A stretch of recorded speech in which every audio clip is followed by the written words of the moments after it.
اگر آزمائشوں سے دل گھبرانے لگے اور خوشی کا ہر در خود پر بند محسوس ہوتا ہے اور ایسا لگتا ہے کہ تم مسلسل کسی صحرا میں تنہا سفر کر رہے ہو، کبھی پچھتاوے اور کبھی احساس جرم تمہیں گھیر لیتے ہیں، اگر تمہارا دل انہی وسوسوں میں ڈوبا ہے تو سنو، ہمارے نبی صلی اللہ علیہ وآلہ وسلم نے ہمیں دو چیزوں سے آزاد کر دیا تھا، ماضی کے غم اور مستقبل کے خوف سے۔ کوئی برا واقعہ تمہارے ساتھ گزر بھی رہا ہے نا، تو تم اس کو اپنے استاد بنا لو۔ جانتے ہو دنیا ماضی اور مستقبل کی قید سے آزاد لوگوں کی ہے۔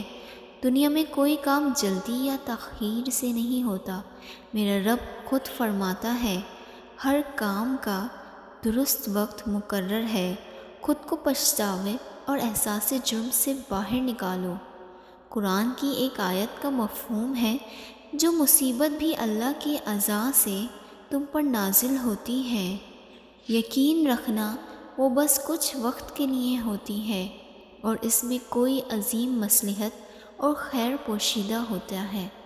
اللہ فرماتا ہے کہ میں اپنے بندوں کا خیر خواہ ہوں، بلا وجہ انہیں مصائب میں مبتلا نہیں کرتا۔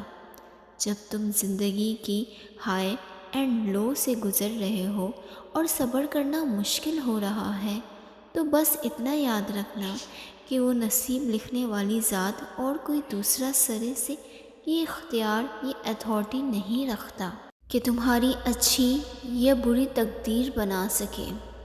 کسی کا کوئی پریشر لیے بغیر یہ بات یاد رکھنا کہ تمہاری زندگی کے تمام تر اختیارات تنہا اس اللہ کے ہاتھ میں ہیں۔ تم خود کو ہرگز اس طرح غمگین نہ کرو۔ جانتے ہو اچھوں کے ساتھ اللہ کبھی برا نہیں کرتا، اور جن کے امتحان زیادہ ہوتے ہیں ان کے درجات بھی بڑے بلند ہوتے ہیں۔ جانتے ہو تمہاری آزمائش ختم ہونے کی ایک بڑی نشانی کیا ہے؟ جب تمہارے غم تمہیں غفلت میں ڈالنے کے بجائے تمہیں بیدار کر دیں، کیونکہ بیدار کر دینے والا غم غافل کر دینے والی خوشی سے بہتر ہے۔ واصف علی واصف کیا خوب فرماتے ہیں، غم زیادہ بھی ہو تو اس کی تاثیر کائنات ہوتی ہے۔ غم کمزور انسان کو کھا جاتا ہے اور طاقتور کو آدمی بنا دیتا ہے۔ یاد رکھو تمہارے غم اللہ کے سوا کوئی جان نہیں سکتا، کیونکہ وہ رب تو وہ ہے جو تمہیں تم سے زیادہ جانتا ہے۔ جب تم اللہ سے کہتے ہو نا کہ اللہ میں ٹوٹ گیا ہوں، کمزور ہو رہا ہوں، صبر نہیں کر پا رہا، تو یقین رکھو اللہ از دا بیسٹ لسنر۔